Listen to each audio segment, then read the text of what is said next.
This is a Rogue Media Network podcast.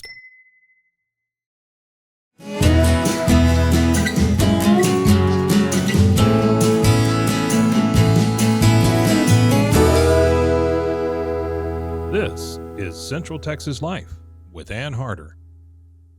Hello, everybody. Welcome to Central Texas Life. And upcoming is one of the red letter events in the city of Waco, and that's the Texas Sports Hall of Fame Induction Banquet.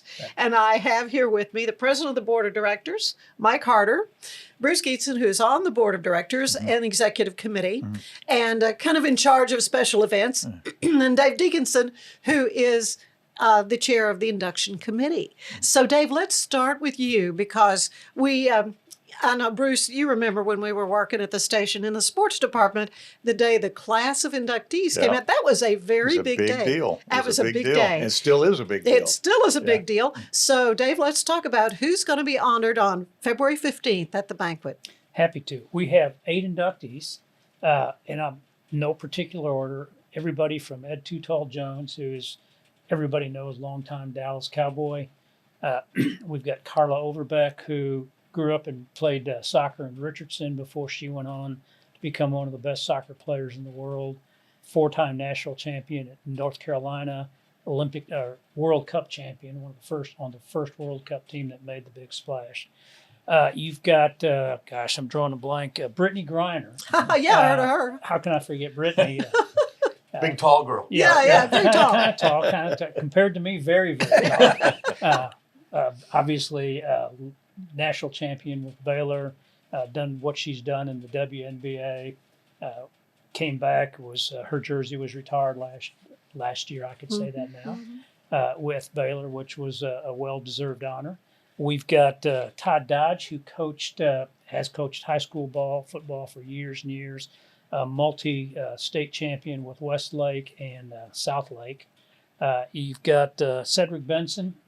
Unfortunately, Cedric Benson died much too young, but Cedric Benson was one of the legends of Texas high school football and then went on to UT fame, and everybody knows how well he did at UT. Biz Mackey, most folks are not going to know who Biz Mackey was. Biz Mackey was probably one of the greatest catchers in the Negro League in the 1940s, 1950s, was literally described as the best catcher that had ever gone through those leagues.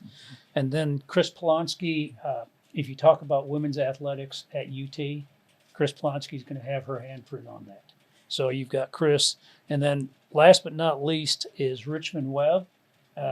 Although he was an Aggie, he went on to actually do well in the professional leagues and played for Cincinnati and the Miami Dolphins. Was like a 7-time Pro Bowler. So really great class. Well, the banquet itself is just such a festive night of celebration, celebrating the amazing careers of these storied athletes. But Mike, let's talk about how these people are selected. I know it's kind of a big deal for the hall because that is what the hall's all about. But who picks these people? Well, the Hall of Fame itself does not, or the board of directors. There is the sports writers. There's a committee of sports writers made up of sports writers all across the state, and they meet annually, usually in June, and from a list of nominated athletes, and those people can be nominated by that group itself. Anybody who's a member of the Hall of Fame can make nominations, and current inductees can make nominations. Anyway, they come up with a ballot, and then that ballot goes back out. Members can vote, and inductees vote, and the sports writers themselves vote, and they have the heaviest weight because they're the most knowledgeable. But that's how the inductees are elected. Mm-hmm. Now, Bruce, an old-time sports guy yourself, back in the day. Old sports guy, old-time sports long time ago, you were kind of involved with sports. So you could have been one of these guys, or how does that work? Well, a lot of them are sports writers, and they're from the print media. There's a few broadcast media. Yeah. And they're invited by other members of of their group to come in, and it's an illustrious group and names that a lot of general public and sports fans would recognize. You know, Kirk Bowles was on, of course, Dave Campbell was on Yeah. for a long time, and he had a big say in it. David Smoke locally is on it, and there's about I think 25 or 26 of them that are on that committee, and it's co-chaired right now by Kirk Bowles, who was with the Austin American Statesman, and now he's with the Houston Chronicle, and Melanie Hauser, a longtime golf writer from the Houston area. And so they co-chair it, but they meet, and it's a lively discussion. Everybody in that committee brings like 3 members that they're trying to nominate. But, you know, it's interesting because the general public or voting members can nominate people to be on that nomination list. And then it's culled down by that selection committee, and the voting's done again. And if you're a voting member, you get to vote as well. The general public can become a voting member for $50 a year, and that gets you some additional benefits besides just voting, discounts in the gift shop, Oh, good. free admission to the museum, depending on the level. And so sports fans across Texas have a say in who gets on that nomination list. And then the voting is weighted, as Mike mentioned.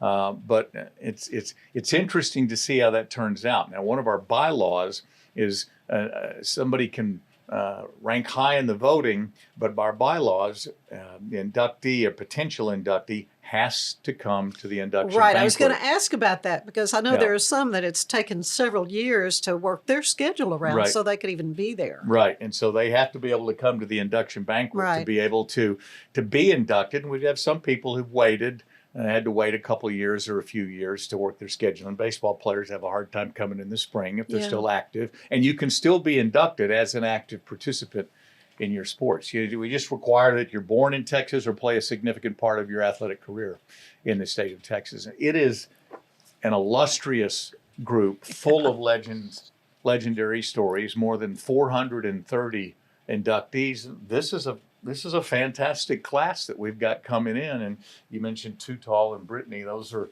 Brittany Griner, and there's some great stories coming out of those. Well, Dave, it's fun for me to go. I don't know a lot about sports, but I've learned a lot coming to the induction banquet because you get to hear these stories. Each of these inductees has a few minutes to thank people, but I'm always so struck by who they choose to honor and recognize. You want to speak to that? Sure.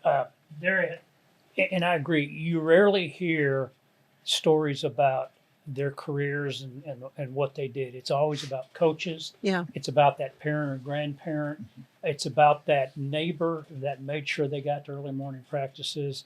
The stories that they hear and the people that they talk about that helped get them where they got are really kind of cool and amazing stories.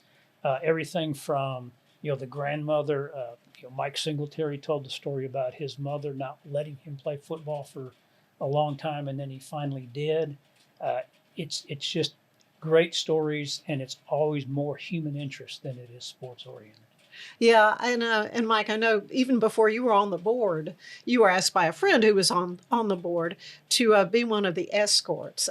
Tell a little bit about what's involved on the day of the induction. Well, most of the inductees have never been to the Sports Hall of Fame, Right. and nor to Waco. And well, that's not true because there's obviously a lot of Texas people, but they've never probably been to the Sports Hall of Fame. And, if you are an escort, you arrange to be sure that things are easy for the family, local hotel, which we'll talk about City of Lacey Lakeview here in a minute about some of our sponsors. But, and you cart them around, and when they go through the hall for the first time, I mean, they are like kids in a candy store because Yeah. all of their heroes they see. And it is really fascinating. And everybody loves coming to the Hall of Fame. And the families, some of the inductees may be 75, 80 years old. Some of them may be 35 or 40 years old. So you're dealing with small children. You're dealing, all ranges of ages, but everybody loves the Hall of Fame who comes and sees it for the first time. And they're so appreciative. I mean, like Dave said, they're down to earth people. They've got kids running around them, and they're wanting to be sure that their mother-in-law is taken care of, to Right, be picked right. up, brought to the Yeah, to because they the want to event. introduce the whole family. And you know. it is a fun time Yeah. for them, and they genuinely enjoy the evening. Well, Dave, you told me the story about a little behind the scenes when you were driving. I think a pretty famous fellow in the Oh, actually, a pretty famous soccer player, Mia Hamm. yeah. Yeah. When I went down to Austin to pick Mia Hamm and her parents up, and stayed out of their way, she had just had twins were like 6 months old. They were just a whirlwind of activity. Everything was going on. She was trying to get ready. I'm driving her up from Austin, and she starts asking her dad, "Dad, do you know anything about the schedule? Because I don't think I've gotten a whole lot." I said, "Well, I think I can answer that for you." And she goes, "And who are you again?" And I said, "Well, at the time, I was actually the president of the organization. I'm the chairman of the induction committee. Here's our schedule." And she started laughing. She said, I thought you were a hired driver because you were in the background the whole time and weren't saying anything." So You were good at it. Then. I was doing a good job. I was It's doing a good job. working board. Yeah, it is a very much working board. I remember. Yeah. Go ahead. If I can say one thing about what Mike was just talking about, I got to host when David Robinson was here in Escort, and he was more focused and asked me to make sure his parents were taken care of because they came up with him. And his parents asked me repeatedly as we went through the night, "Is he doing what he's supposed to do? Is he handling everybody the way he should? Is he giving autographs?" They were more concerned about him doing what he was supposed to do and accepting the honor than they were. And it was really kind of They were cool. still That's parenting, cute. right? They were still parenting. I don't think you ever quit. You don't ever quit. Well, Mike, you mentioned sponsors, so let's talk about that because no Right. organization functions without them. And Well, we certainly an have event like this. Every year, of course, a lot of tables are sold by local companies and individuals, but historically, we have two sponsors that have really supported the hall and the induction banquet. Primarily, the the founding sponsor, or what I'm trying to say is Farm Bureau, and then the city of Lacey Lakeview. Those two have really supported the hall, and we can't thank them enough over the years of what they've done.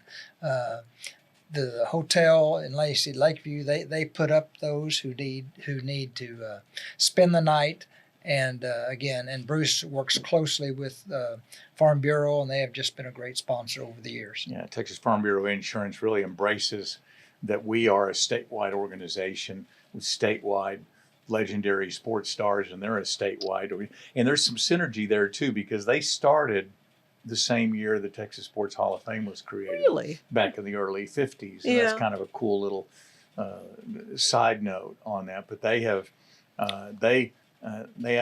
almost 1 million customers across the families across the state, that are customers, and they think it's a big deal, and we're very thankful that they do. That we're at the Texas Sports Hall of Fame. And Well, the this- hall's been here in Waco since 1993. Right. So right. this is our 32nd induction that we will have here. Right. But it's been 64 years, something like that, for 1951, Beaumont Sports Writer first came up with the idea, and they voted on it. And said, "Yeah, Okay. let's do it." So it is a historic organization for sure. This is a fundraiser, though, for the Sports Hall of Fame, because it takes money to keep the air conditioning on and all that sort of thing. Bruce, though, you perform a vital role, though, in bringing about some other fundraising type events. Let's talk a little bit about the Legends Lunches and some of the other things you've got cooked up. Well, we started in the last couple of years some Lone Star Luncheons, and also Legends of Texas Whiskey Festival will go with our Legends of Texas Sports heroes, and so those are additional things. I mean, we're one of the greatest kept secrets in Waco with the Texas Sports Hall of Fame. Thank goodness Dave and his committee do an awesome job with this banquet coming up, with the induction banquet. It is our primary fundraiser for the year. Our biggest one, our golf tournament, has been known for more than 20 years as the Sure. Bob Lilly Celebrity Golf Tournament.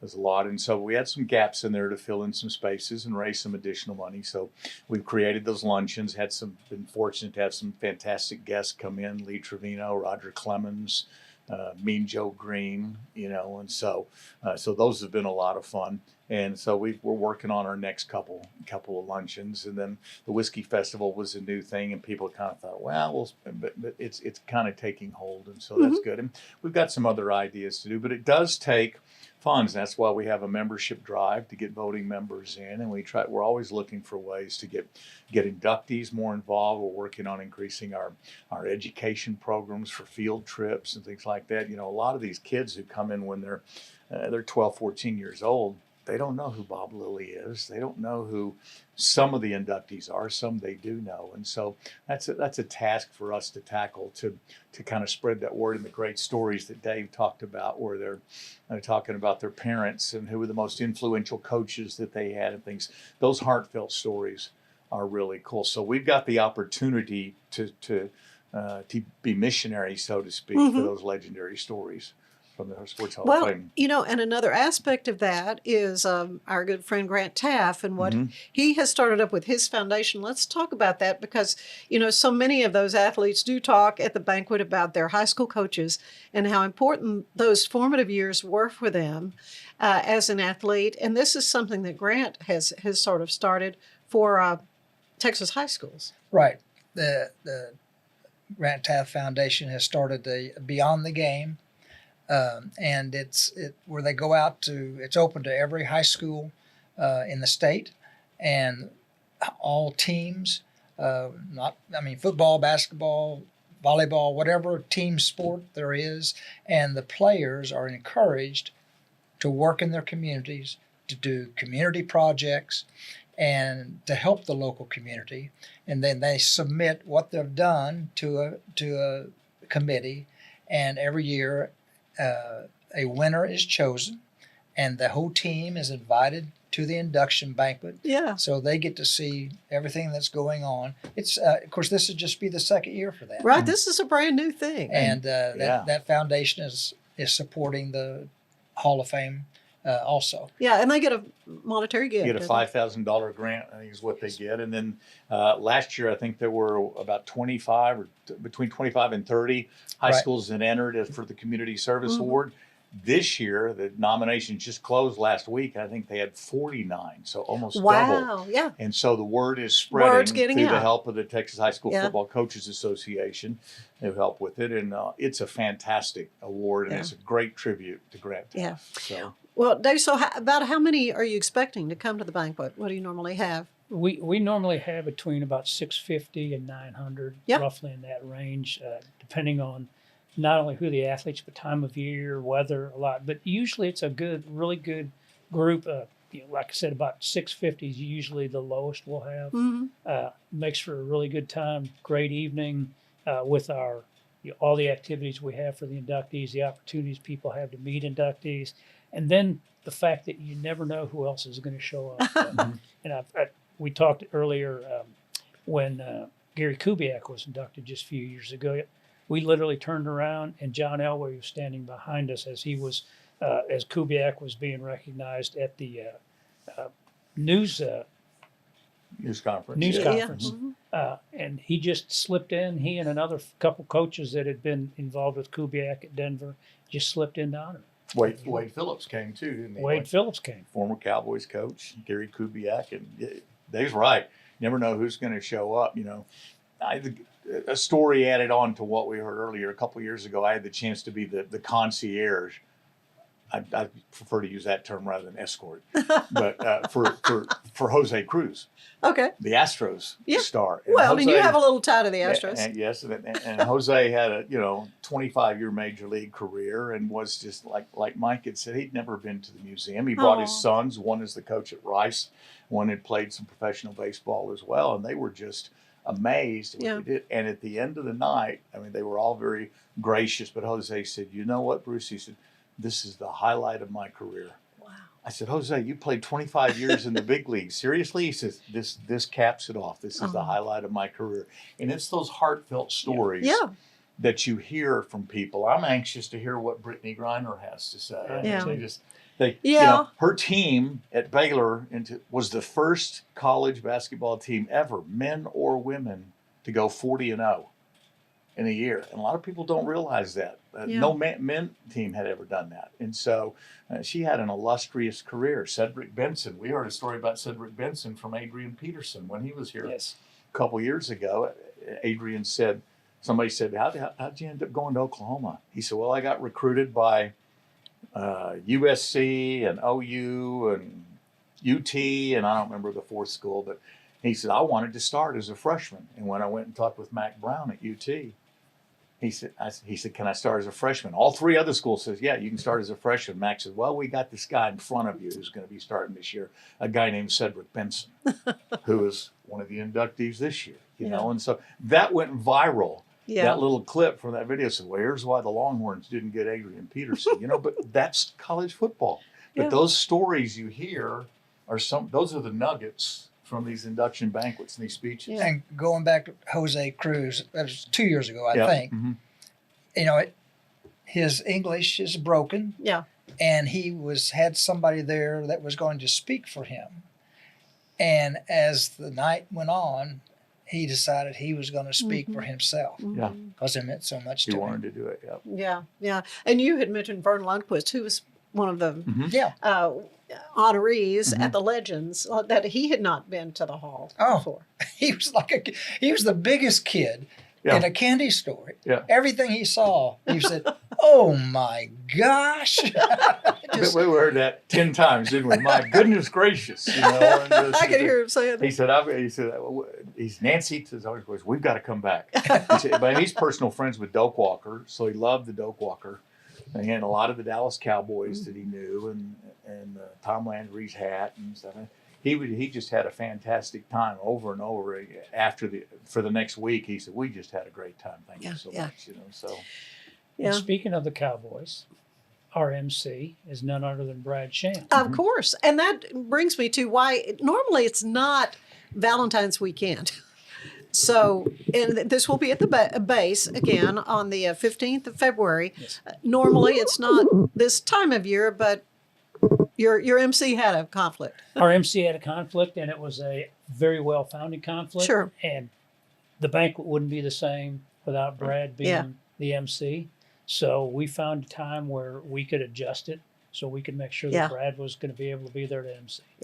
Okay, so how do you get tickets, and what comes along with these tickets? I know you have some special perks.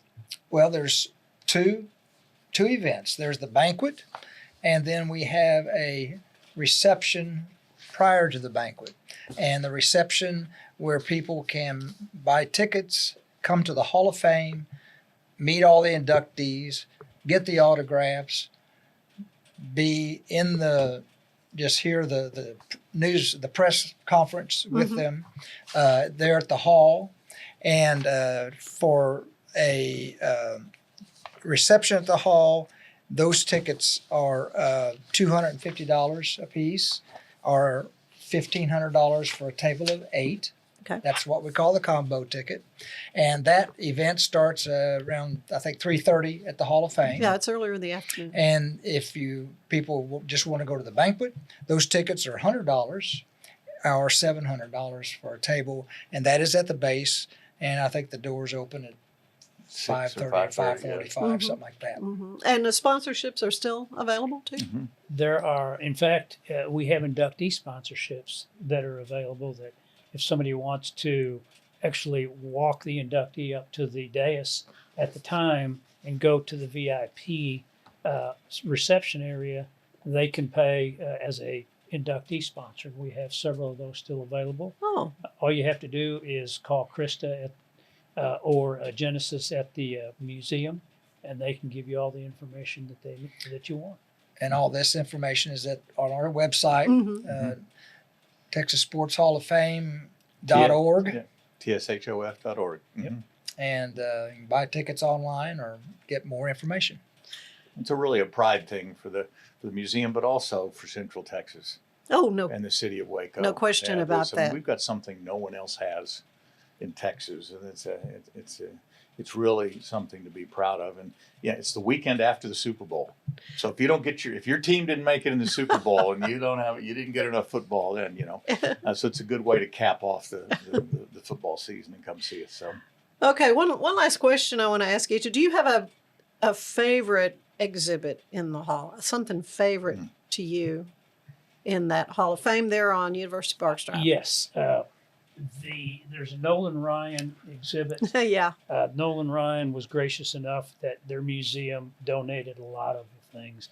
And there is a handwritten scouting report that when Nolan Ryan was in high school that was issued that basically, to paraphrase it, said, hard throwing, country boy, big old country awkward boy from Texas, throws hard but don't know that he'll ever make it. And Okay. the rest is history. Yeah, what about you, Bruce? Well, I really like the Nolan Ryan exhibit Oh, yeah. too. Yeah, and yeah. being a catcher on through college and stuff, there's Alan Ashby's face mask is there. And it has a dent in it, and it's a steel face mask. And the dent was caused by a foul ball off of a Nolan Ryan fastball. Oh, yeah. And so I could almost relate to that. I never caught anybody through as hard as he did, but it's just, I really like the Nolan things. I mean, but we've got an actual Heisman Trophy from Davey O'Brien Yeah. there, and there's a cool experiential thing where we have David Robinson and Akeem Olajuwon and some of the NBA centers. Then on the floor, there are actual footsteps of those 7-footers, how far apart they are. And so you get to try to plant your foot where their foot, and just imagine trying to guard somebody whose footstep is twice as long as them.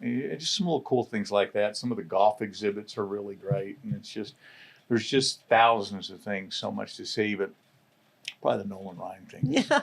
Yeah. my Okay, favorite. Mike. So Well, all of us love baseball, so I was going to maybe say the same thing, but even though Dave is a big Cubs fan, there is a great Roger Hornsby St. Louis Cardinal uniform that is one. It's hard to believe they wore those wool uniforms in July in St. Louis, the hottest But, place on earth in the summer. Anyway, there's just so much to see, and there's 4 museums in that one museum. Exactly. Let's talk a little bit about that. I mean, the Texas High School has some great exhibits in history, and of course we've got the tennis sports the tennis Hall of Fame, Mhm. and the whole Southwest Conference wing. So there's just a lot Yeah. to see. Yeah. If you have not had the chance to go by the Sports Hall of Fame, do so. Hours of operation. It's 9 to 5 Mhm. Monday through Monday Saturday. through Saturday. Closed on Sundays. Tickets $10 on down. Seniors get a discount. Children, students, and so forth. Mhm. But You got the voting memberships. If you come as a voting member, starting at $50, you Okay. get your choice of a limited edition Texas Sports Hall of Fame cap or T-shirt to go with the voting rights, and you also get a free admission to the museum. Anytime during the year, you can come in one time with that and bring a guest. So, But your hallmark event coming up on the Saturday evening, February 15th at the base, that's right. the Texas Sports And Hall of I Fame Induction Banquet. Can't thank Dave enough. Dave has had this Yeah, up he's for years, many years. and it's a big endeavor. Of course, our staff at the hall, Yeah. as in everything, if it wasn't for them, nothing would get done. But still, the planning and coordination, it's a big event. So Yeah. thank you, Dave, for doing that. Well, thank Well, you. it's- Labor of love for all of us. We have a phenomenal committee, and would encourage and invite people to come out and see not only the banquet but the hall, because you will be duly impressed. Mhm. Yeah, it is a gem here in Waco, something for us all to be proud of. Yep. Proud of all you guys. Thank you for taking some time out to thanks talk for about having us. Thanks, the banquet. Is going to be great, and I hope to see you all there as well. That's it for Central Texas Life. We'll see you next time. Bye-bye. Central Texas Life with Ann Harder is part of the Rogue Media family. Be sure to check out our other shows at roguemedianetwork.com. Please rate this show 5 stars on iTunes, Spotify, YouTube, or anywhere you get your podcasts. Join us again soon for more Central Texas Life with Ann Harder. This has been a Rogue Media Network production.